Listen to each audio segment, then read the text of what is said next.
Hello and welcome to this channel. My name is Manish Mudgal. आज का episode बहुत रोचक होने वाला है क्योंकि आज हम 5 इडियम्स के पीछे की अद्भुत कहानियां प्रस्तुत करेंगे, जैसा कि मैंने अपने पिछले वीडियो में आपसे कहा था। अगर आपने वो वीडियो नहीं देखा है तो ऊपर आई बटन में या नीचे डिस्क्रिप्शन में लिंक दिया हुआ है, उसको क्लिक करके वो वीडियो ज़रूर देखें। मुझे बचपन से ही जिज्ञासा थी कि भाषा कैसे पनपती है, शब्द कहाँ से आते हैं। जब हम छोटे होते हैं तो हमारा मन कल्पना की ऊंची ऊंची उड़ानें भरता है, लेकिन जैसे जैसे हम बड़े होते जाते हैं हमारी जानने की इच्छा कम होने लगती है। तब सबसे बड़ी चुनौती आती है कि हम जिज्ञासु कैसे बने रहें। कदाचित इसलिए हम अपनी भाषा पर ध्यान देना और उसे सुधारना छोड़ देते हैं। यह वीडियो इसी की ओर आपका ध्यान आकर्षित करने के लिए है।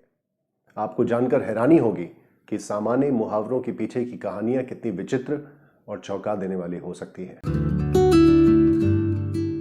आइए जानते हैं पहले इडियम किक द बकेट की शॉकिंग बैक स्टोरी।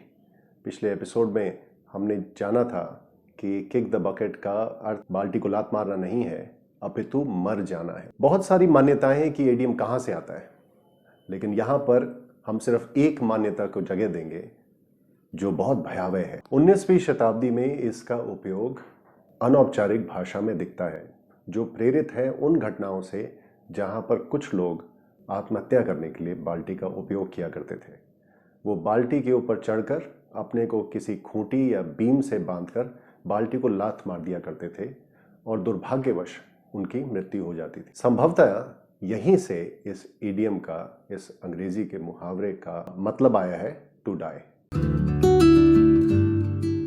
और दूसरे इडियम अंडर द वेदर का संबंध है समुद्री यात्रा और नाविकों से। जब किसी समुद्री यात्रा में कोई नाविक तेज आंधी के चलते या तेज हवाओं के चलते अस्वस्थ हो जाता तो उसे जहाज के निचले तल पर यानी कि लोअर डेक पर भेज दिया जाता था ताकि वो उस मौसम के बुरे प्रभाव से बच सके। So by being below the deck the sailor was literally under the weather.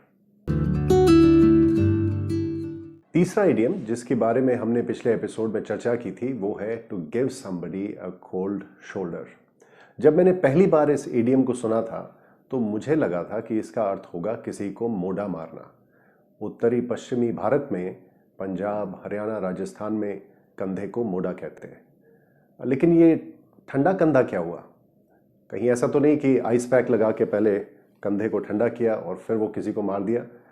खैर, अगर आप गूगल में भी इसका अर्थ ढूंढने जाएंगे तो आप पाएंगे कि इसका अनुवाद किसी को ठंडा कंधा ही है, क्योंकि ये लिटरल अनुवाद है। पर अब तक आप अनुमान लगा चुके होंगे कि इसका मतलब कुछ और है। लोक साहित्य के अनुसार यूरोप में मिडीवल टाइम्स में यानी मध्यकालीन युग में अतिथि का स्वागत आदर सत्कार के साथ और ताजे गर्म भोजन के साथ किया जाता था, जैसा भारत में सदैव से होता आया है। परंतु यदि कोई बिन बुलाया अतिथि घर आ जाए या कोई अतिथि जाने का नाम न ले तो उसे मटन का ठंडा मीट, और वो भी शोल्डर जो खाने लायक नहीं होता, वो परोस दिया जाता था। और संभवतः यहीं से इसका अर्थ निकला होगा किसी के साथ रूखा व्यवहार करना। अगला इडियम है जंप द गन। आपने देखा होगा कि किसी रेस में अंपायर या रेफरी बंदूक को चलाकर धावकों को रेस आरंभ करने का संकेत देता है, पर कई बार कोई ना कोई धावक अपने उतावलेपन में वो बंदूक की ध्वनि से पहले ही भाग पड़ता है और इस वजह से वो रेस दोबारा करनी पड़ती है। और यहीं से इस इडियम की उत्पत्ति हुई लगती है और इसका अर्थ निकल कर आता है किसी भी कार्य को उतावलापन दिखाते हुए उचित समय से पहले करना। ऑफिस सेटिंग में इस इडियम का अधिक प्रयोग होता है। उदाहरण के लिए, किसी मीटिंग में कोई अपनी बारी से पहले अगर बोल दे तो बॉस कह सकता है, don't jump the gun, your turn will come. आज का अंतिम मुहावरा है बीट अराउंड द बुश। ये एक बहुत ही प्रचलित इडियम है और शायद आपने भी इसको पहले सुना होगा। इसका अर्थ है मुख्य बात पर ना आकर इधर उधर की बातें करना, और इसके पीछे की कहानी बहुत ही विचित्र है। पुराने समय में शिकारी जब शिकार करने जाते थे तो वह कुछ सहयोगियों को अपने साथ ले जाते थे। उन सहयोगियों का मुख्य कार्य ये था कि वो किसी भी बुश यानी झाड़ी के आसपास डंडों से पीटते थे और शोर मचाते थे ताकि कोई भी जानवर अगर उस झाड़ी में छुपा हो तो वो बाहर निकल कर आता और शिकारी उसको मार डालता।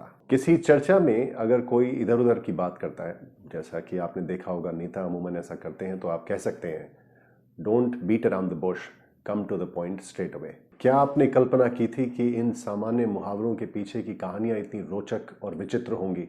जब मैंने पहली बार ये इडियम सीखे थे तो मैंने तो ऐसा बिल्कुल नहीं सोचा था। कमेंट्स में लिखकर अपनी प्रतिक्रिया अवश्य दें और इन इडियम्स के वाक्य बनाएं जो और भी लोगों के लिए सहायक होंगे।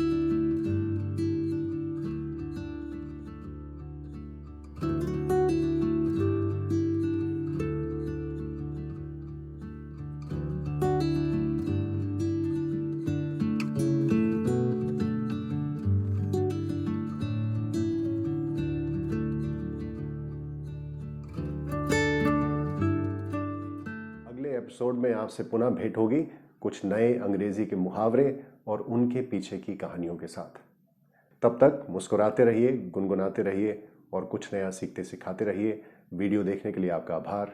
नमस्कार।